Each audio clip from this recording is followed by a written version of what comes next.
नमस्कार. आज कोणतीही हेल्थ टिप मी तुम्हाला सांगणार नसून एक गोष्ट तुम्हाला वाचून दाखवणार आहे, तर नीट ऐका हां.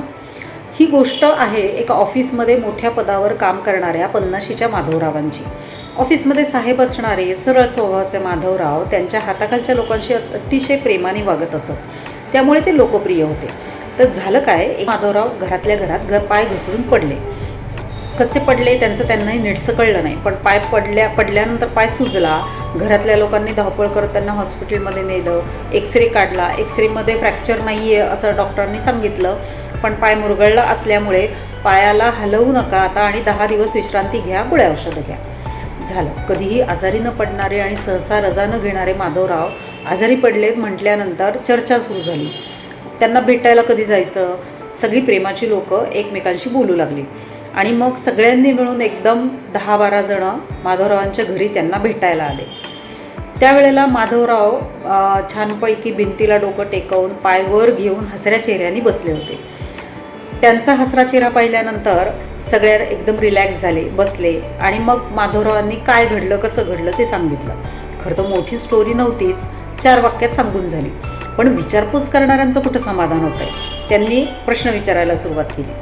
त्यांचा अगदी जवळचा मित्र सहकारी विनू विचारता झाला, काय रे तू पडलास कसा नक्की? अरे मला कळलंच नाही खरं तर कसा पडलो. अरे तुला आठवत नाही आहे का काय तू पडलाय असं?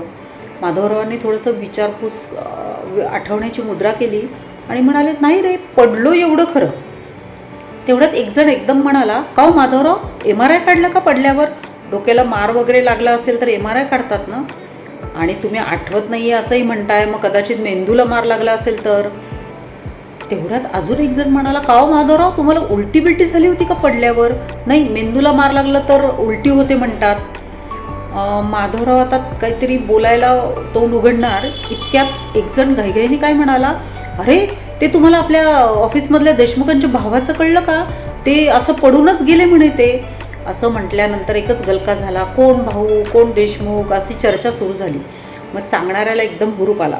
त्याने एकदम सरसावून बसत स्टोरी सांगायला सुरुवात केली. हां, अरे तो माधवरावांसारखाच घरातच पडला होता त्यांचा भाऊ. इथे माधवरावांचा चेहरा जरा सिरियस झाला बरं का. आणि मग डॉक्टर म्हणाले, काही नाही, मुकाम आहे, विश्रांती घ्या, होऊन जाईल बरं.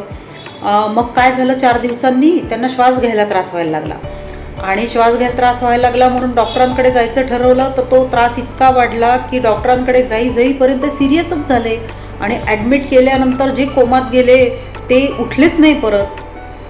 आता मात्र माधवराव एकदम सिरियस चेहऱ्याने इकडे तिकडे बघू लागले. बाकीच्यांचे चेहरे सगळ्यांची नजर टाळण्यासाठी आढ्याकडे बघायला सुरुवात केली. कुणीतरी म्हणालं, अरे पण झालं काय त्यांना?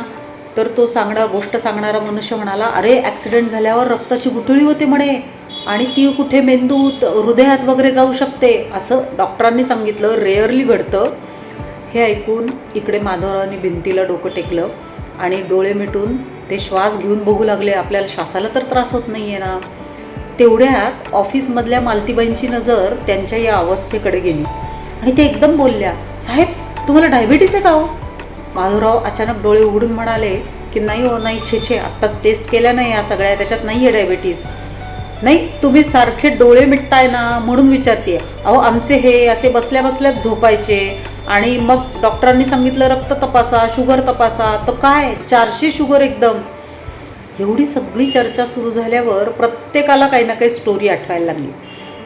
माधवराव का पडले हा प्रश्न माधवरावांपेक्षा इतरांनाच पडायला लागला आणि मग एक जण म्हणाला, का हो माधवराव, तुम्हाला चक्कर तर येत नाही आहे ना? म्हणजे चक्कर आली म्हणून पडले असं तर नाही ना झालं?